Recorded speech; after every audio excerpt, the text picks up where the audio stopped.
Greetings, everybody. My name's Nikki. I'm the curator at the Pemberton Museum.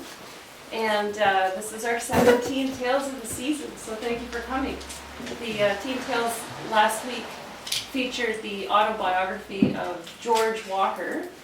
And this week we're featuring some stories about Father W. Scott. The theme of this year's Teen Tales is in the first person.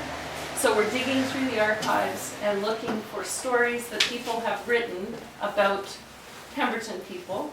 So we're hoping to bring some old voices of Pemberton forward into the future here with this program this year.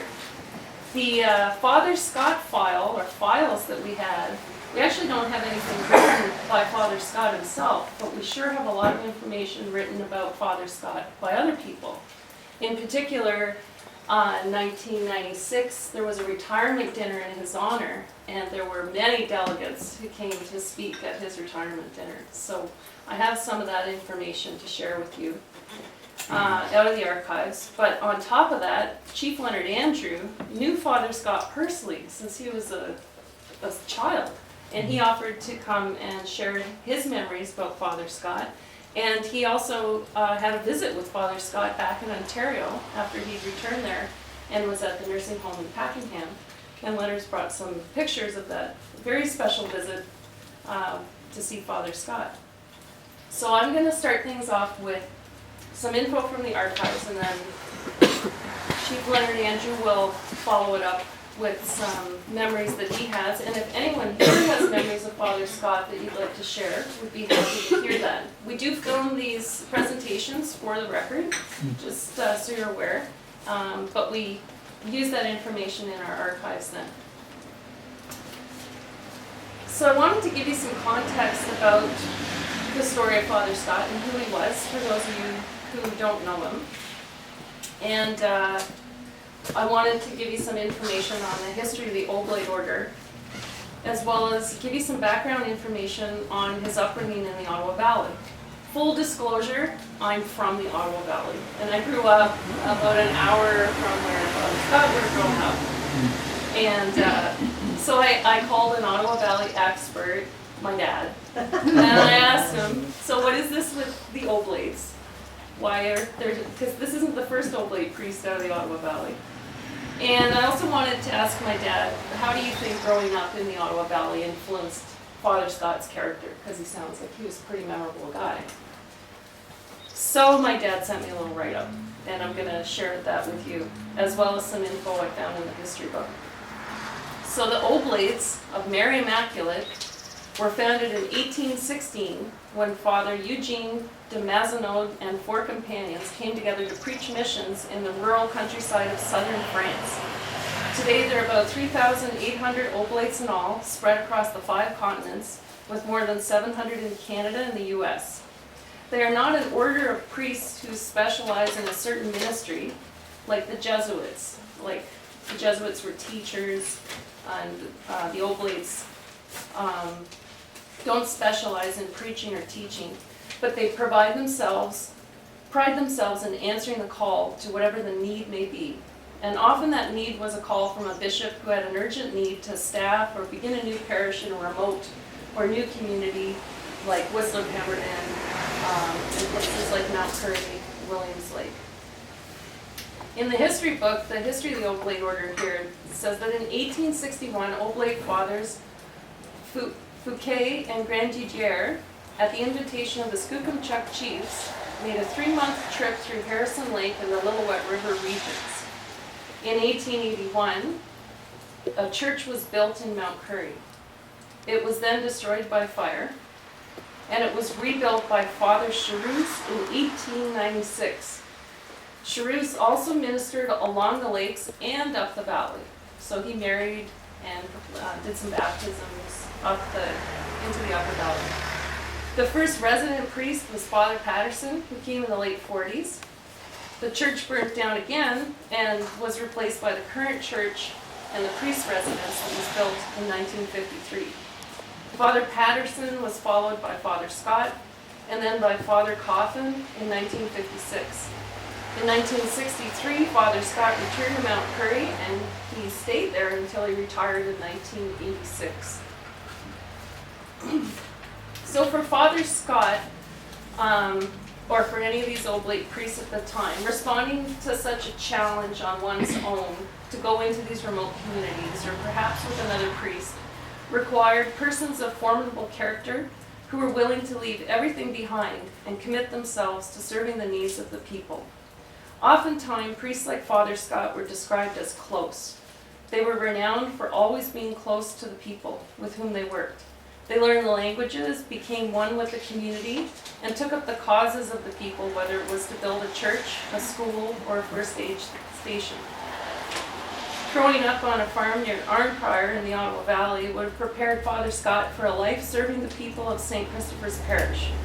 Valley people are renowned for their friendly and welcoming ways, often compared to the people of the maritime provinces.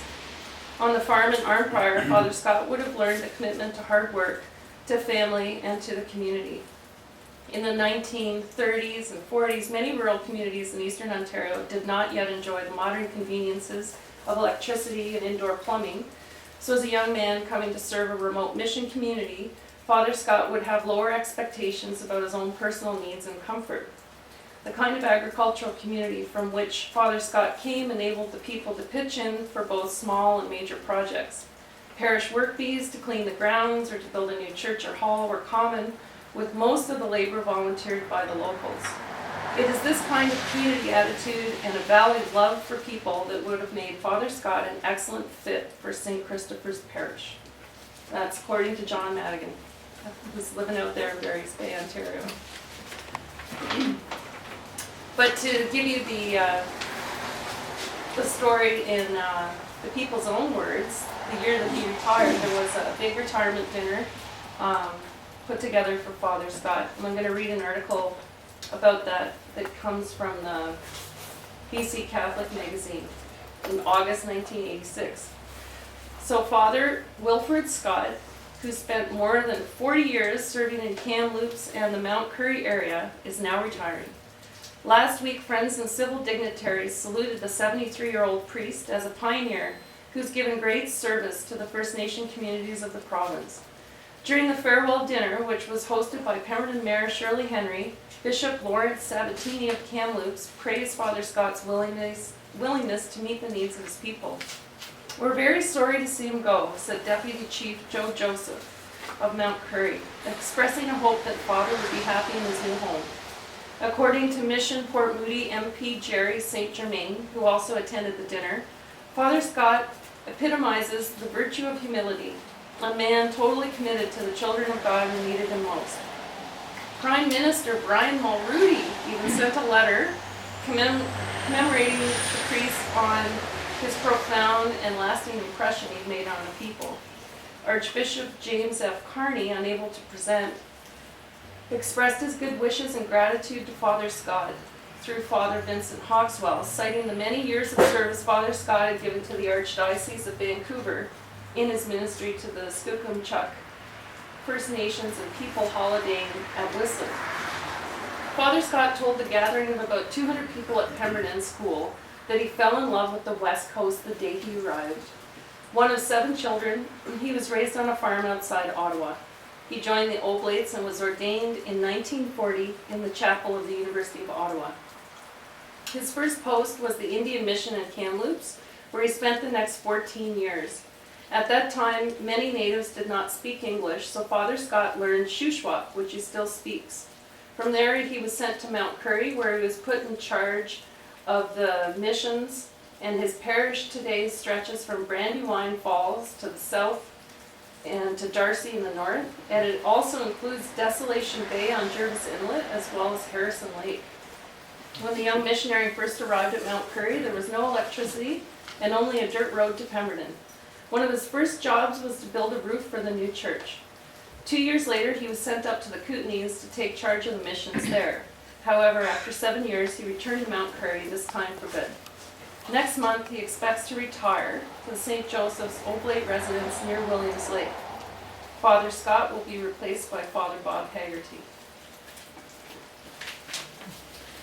So that was the retirement due, and then we actually had a file of all the speeches that were given. I'm not going to read them all, but this speech that is by a fellow priest named Bert Dunlop. I think he might be it's almost like a roasting here that he does for the father. And it reminded me of that Ottawa Valley humor, so I wanted to share it. He may have been from the Ottawa Valley as well. So this is called Dinner for Scotty. So he says, "It is a magnificent drive into the hill country of Whistler and Mount Currie. Ice fields rise on each side of the valley highway. In drifting snow and mist, they fade mysteriously into the sky. It is the month of July, but the summer heat has affected the snow not at all. In this country, Father Scott spent 27 years. When he first came, most of the area was without roads. Here and there, some logging roads, gravel, narrow, precipitous, the roads that made it possible for giant logging trucks to denude the mountains and scar their lovely breasts so hideously. Buildings and homes were unpretentious in this natural setting. Now, fabulous ski hotels stand insolently among the Douglas firs. This is where Scotty lived. As the country changed around him, he changed not a whit. When the people heard that Father Lobsinger was taking their diminutive priest from them, they said, 'Let us gather our people from the hills and valleys, and let us make a feast of gratitude and thanksgiving for his 27 years among us. Let us send out invitations to his countless friends.' And so they spake, and so they sent out, and so the provincial Ernie Bloom and I on July 5th were driving in haste into this hill country with its beautiful and majestic ice fields.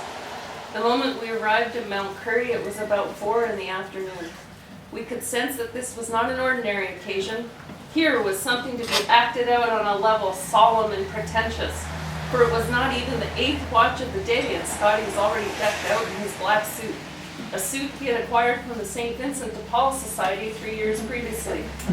No, it did not fit too well. Yes, it looked worn, but believe me, it was superior to the faded jeans he usually wore. He had attired himself and girded himself suitably for the task that lay before him. By 6 o'clock, we were all seated in the school gym, all 240 of us. Mount Currie is a small village. Pemberton is a small inland town. But Pemberton boasts a mayoress, Shirley Henry, and she had claimed for herself the duties of the MC.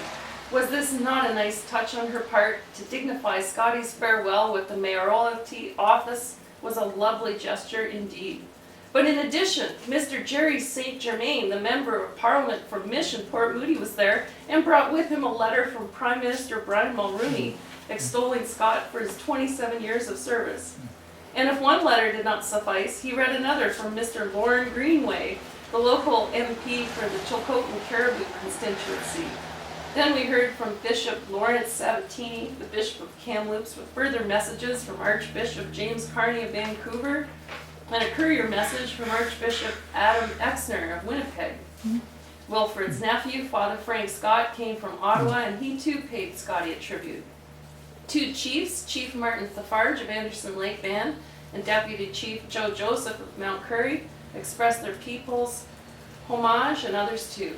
Beside me sat the editor of the local newspaper, who was writing furiously. And I was getting perhaps a little jealous. You see, I was ordained with Scott, and I was superior to him in oblation. Yet I'd never received letters from notable Canadians. I had never even received a letter from Luke Brown, who lived up in the Gatineau where I was born. There were other messages too, but I refuse to quote them all. Scotty has too much notoriety and praise already. If you want to hear about them, go and read the Whistler Question. You'll hear no more from me. Finally, Scott got up to respond. He began very slowly. Well, his father had an old steam tractor on his farm, he said. It took it a long time for it to get up ahead of steam. In this manner, Scotty started off. I wanted to shout out. I'd not got a chance to say a word so far. Come on, Scotty, get going. Then suddenly, like the old rusty tractor on the farm, he began to roll, and we were all involved in a great story about Mother Teresa and Bishop Sabatini. Everyone was laughing with great gusto, and the old balance wheel was really flying. Scotty, you came off very well. Somehow one doesn't expect a small town to turn out so many people for such an occasion. Somehow one does not expect a small town to turn out 240 remarkable people. What a community. And Scotty, it was a fine tribute to you. We are proud of you because of priests like you, the Oblates are loved throughout the world. Bert Dunlop. So this is from the Royal Canadian Legion, Branch 201. Thank you for many years of service as chaplain of Branch 201. You brought dignity and respect to your office. You attended many meetings, memorial and funeral services, and you did your part in dedication. You brought the branch spiritual well-being throughout the years. Your Legion comrades have some suggestions for your prudence or discretions. A, keep playing your guitar. B, don't climb steeples without a ladder. C, don't attend meetings in a snowstorm. D, avoid installing steel roofing. And E, stay unchanged in nature if you can. From all of us left in Branch 201, we wish you good fortunes and bon voyage. And this doesn't mean farewell. We hope age shall not weary you. We will remember you, Father Wilfred Scott. Thank you. The last piece I'll just read a bit of is an article. I'm not sure where it was published. It sounds like it's from the Ottawa Valley, but it was published in 1999. Father Scott died in 2001. So after he retired in BC, eventually he went back to Ontario to a nursing home. So in 1999, it was the year of the International Year of Older Persons, and this article was written about him. So Dorothy Brunton says, I thought it appropriate and of interest to write about Reverend Father Wilfred Scott. He was born in Corkery and was one of 7 children. He grew up on the farm and was prepared for various occupations such as farming, carpentry, and mechanical work. Father Wilfred was an accomplished guitar player and enjoyed singing. He received his early education at St. Mary's High School in Almont and St. Pat's College in Ottawa. His first posting was to Kamloops, BC, where he remained for 14 years, and he also spent years at St. Christopher's in Mount Currie and Cranbrook. He returned to Mount Currie in 1963 and spent 17 years there, and his parish also encompassed Whistler. As a self-styled carpenter, he built 3 churches, one at Okanagan Reserve at Salmon River, and one at Pemberton, BC. He also helped Father Jerry Dunlop at Clinton in 1952, and he also built a church in Galloway in the Nelson Diocese. Father Wilf left Mount Currie in 1986 to retire to a well-deserved rest with his Oblate community at St. Augustine's Parish in Vancouver.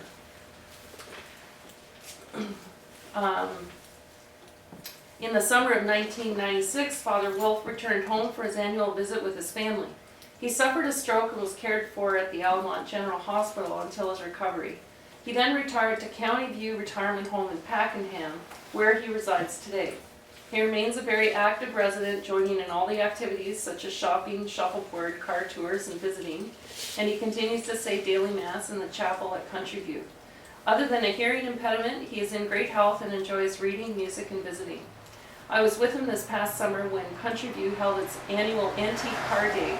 He could hardly wait to get in the car that would take the residents through Mississippi Mills. He loved driving when he was younger. He is so enthusiastic about life. He walks briskly about the grounds at Country View when the weather is good. He reads the daily paper and is right up on all current events.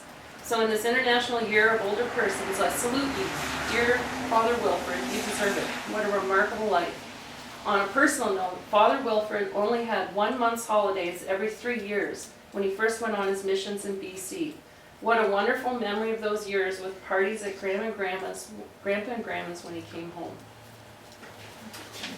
So that's what the museum has on file about Father Scott, and I'd like to now introduce Chief Leonard Andrew to give us your perspective on Father Scott.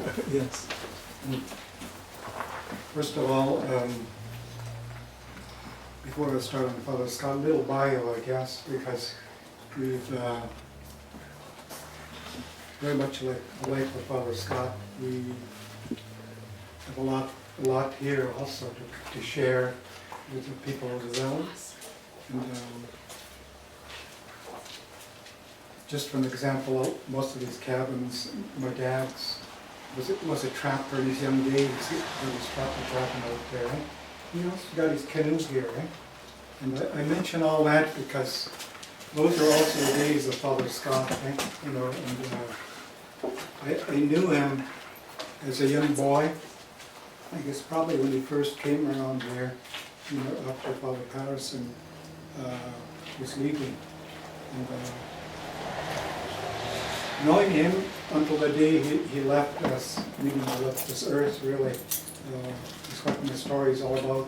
It sort of goes into about 3 or 4 phases, really, of his life.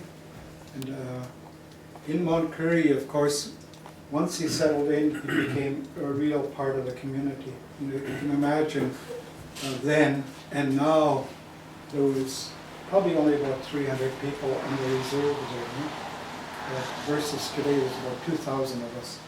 And I've been chief now for going on 18 years, not consecutively, and almost parallels Father Scott too, you know, the way his life was, and because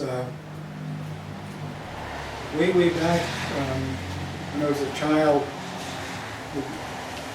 a lot of the works that were done by us, meaning the children and the whole family. And, but when it became dinner time or lunchtime, even, I was even told breakfast time, Father Scott would come around and say, hey, you know, basically it's a visit, and it's a meal.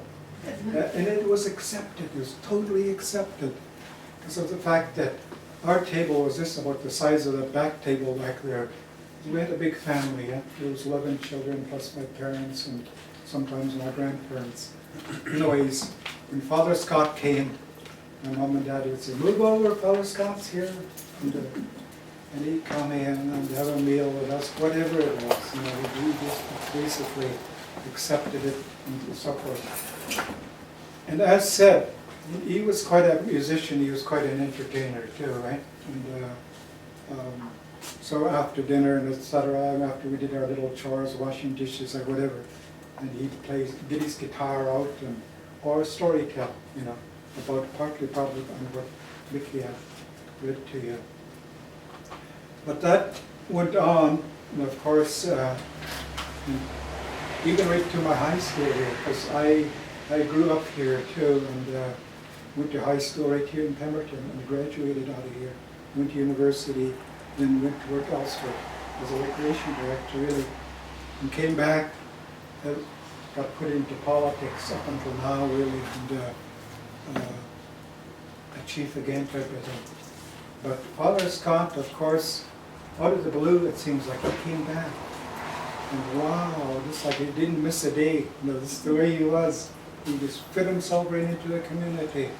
And he says, oh yeah, he says, everything's going as he left it type of thing, you know. And but part of what the story, part 2 type thing, as I remember it really, when I first became chief back in '81, I believe there's really Henry was married. My first mandate was to go to Whistler to retrieve a bell that was loaned to Whistler at that time, right? And I says, okay, where do I start? And somebody gave me a name and number and etc. So I phoned up this number, and Jim McConkey. We became friends after, and I phoned him up, and he wasn't in. He was in Europe of all places, because he was dealing in sporting goods, I believe. And so when he came back, apparently he got the message and phoned me back and said, hey, you're the chief that called me. He says, yes, he says, my elders want the bell back.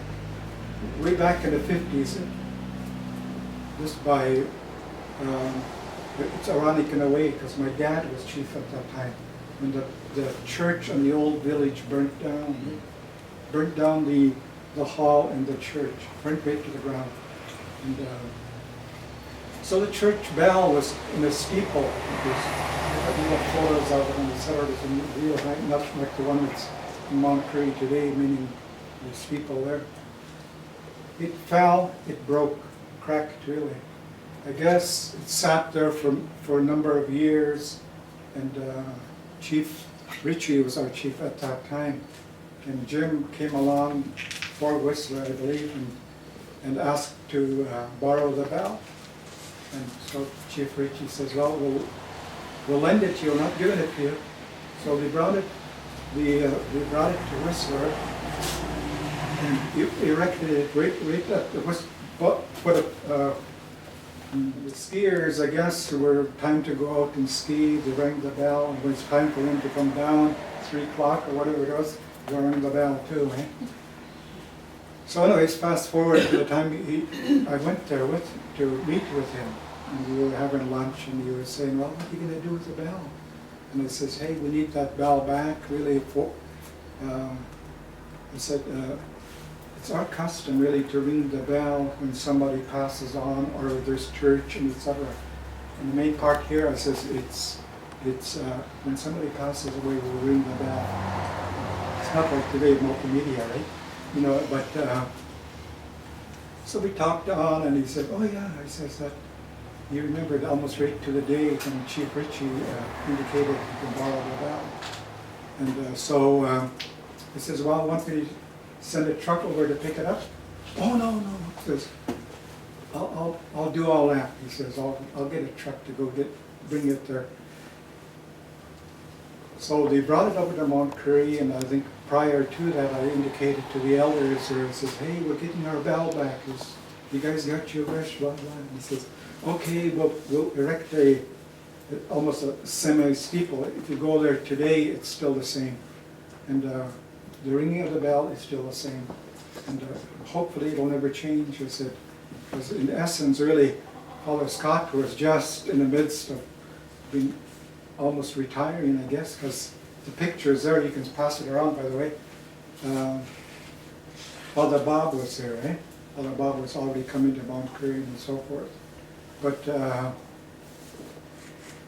I don't remember when he had his retirement, even though I was chief at that time also, but I probably asked my uncle Joe Joseph, to be there, right? As a deputy chief. Chief, yes. And the first time I was chief was for 8 years, and I stepped down really to help build the new site, we call it. It's a subdivision up in Mount Currie, because we were such a fast-growing community even today. And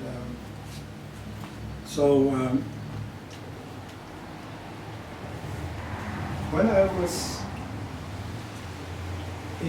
managing Chief Stager, actually, unfortunately, he could not be here today, because he has a lot to do with those photos there, which I'm leading up to. And he asked me to go on a trip with him to Ottawa. Eh? So I said, sure, okay, we'll go. And we're working on a lot of issues at that time. So we went, and we got a call, and it said, do you want to go visit Father Scott? And he says, sure. Where does he live now? That type of thing. And he says, oh, about a couple hours away now. I think it was about there. Seemed that way. But so I said, yeah, I'd love to see him, really. I said, so three of us went. And lo and behold, we ended up at this home that we had indicated. And we got there, and yes, he seemed really, it wasn't the same Father Scott, but yet it was the same in a way, because he was getting on in age like a lot of us are saying that. And he eventually remembered me because of my parents, especially. He knew my parents, Johnny and Susan, type of thing, right? And a lot of the elders in Mount Currie and in this area. And, we sat down and we were talking, just like you are here, and Chief Allen was asking me, he says, Father, where's your guitar? Didn't your guitar, we'll play your guitar. Oh, no. This is the way Father was. He says, really, then the head of the home there came over and says, Father Scott hasn't touched his guitar in 5 years. And he says, oh, really? He says, yeah. And one of the things that I really remember, because he says, Leonard, he says, I feel a bit bad about not being able to go back west anymore, right? he was almost emphasizing that he shouldn't have moved east, even though he did it for his family and etc. You know, as indicating in the letter that yes, but he at that time, I guess he probably knew he was going to go soon, type of thing, because he says, "Oh, nobody comes to visit me anymore, right?" But yet, in that place, the crowd just gathered when he was there, right? Whenever he spoke and etc. So, in finishing, I said to the head again, he says, "Are all these people your priests?" Because there are a lot of men, right? And she leans over to me and says, "No, Father Scott's the only priest here." So, wow, really? I says, yeah. And the time to leave was very, very touching. It was very, you know, I don't usually get emotional, and either does the other two that I was with. And he says, "Well, we have to go, you know, sister's picking us up." And it's one of the nuns that taught here, actually, that brought us here, right? And in that photo there, pass it around, please. Other people want to see it. That one and the small one, too. That's the one I'm talking about right now. And the photos are in there. So that was in 2000, of course, eh? And I can remember getting on the vehicle, and we were driving off, and he was out in the roadway, just the way Father Scott was, just bye-bye, bye-bye. He did this until we disappeared. Mm-hmm. And I says, "Oh my God," talk about a lump in our throats, eh? Oh, I says, probably never see him again, but I'm sure enough. And after he passed on, which was apparently about over a year after that, and I was at the old band office now, and I got a call from the desk, and he says, "Hey, Chief, you got to see this. Come look at it." And a parcel came in, eh? And so I went over there, and usually they'll look after everything, you know, on our behalf and etc. and deal with it. He opened up this parcel. It was a guitar, you know. He said, "Oh my gosh!" And not even asking who owned it. I knew this Father Scott said. And I said, "Oh my goodness, it's Father Scott's guitar." And that's it. I'll forward that on to the letter and everything that came with it, and the archives with it. And because that's our intention over there to archive it, eh? Because of the memories he made, you know, the friends he made, and etc. You know, will live forever. Because he was sort of an iconic type of person. Never mind just that type of priest also, right? He really made the community in a way, you know, versus what it is now, because of the fact that, you know, it seems so different today, you know, maybe because of the social media and all that stuff that's happening, eh? And actually I was there last night. I said, "Oh, I got to get a picture of this," you know, it's encased. John there, I think, indicated that he did that. And we're very thankful for that, because of the fact, you know, it's a small church, you know, he built it. And the other part is, the last part of the story I'm about to tell just happened recently. What I've been doing personally is taking care of a lot of the genealogy in our community, because I'm now a cultural chief. I'm not a political chief anymore, which is good. I don't have to travel that much. But I do a lot of these, actually, because we have a center in Whistler where I was this morning. And anyways, news came to me, and he says, we found these documents. And I said, "Where?" In the tree, in the church house, eh? The one beside the church over there. Apparently he built that too, out of ties and everything. I guess my brothers who are still, my older brothers who are still alive, helped him too, right? Because that's what Father Scott does again. He'll come around and says, "Hey, come on, help me," you know. So they did. Anyways, the chief of the day was asking, "What shall we do with that stuff?" He says, "Apparently they're over the church house." So I'll give it to Leonard. He's taking care of all that genealogy and all the documentation is happening. So I said, okay, when I have time, that's always my answer. And I'll go take a look at them, eh? Because when Father Scott and other priests were around, and I can remember my parents and grandparents even mentioning it, like, they'll come around with a little booklet, you know, a little booklet, this size probably. And they'd be at our house and somebody would come in and says, oh, is Father Scott here? And they knew he was here, you know. Yes, he's here. They'd come over and says, Father Scott, he says, I'm so-and-so. He says, I know. He said, you knew everybody, yeah? And he says, oh, I have a little baby. Can you baptize him or her tomorrow at the church? Sure. You get out this little booklet, right? You know, also write everything down. So I remember this. But the documentation that was found really was almost from all the parishioners that were in the area going back to the early 1900s. Yes, certain booklets.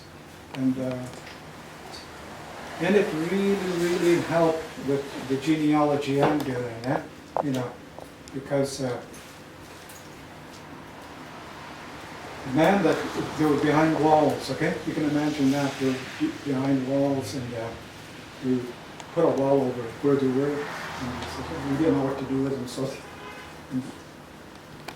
many, many years later, then I said, when I went to America, I said, what do you have to do to get at them? He says, so the man that lived there says, I got a screw down, let's go get it, you know. Took them all, took the whole wall down. We took the whole wall down, yes.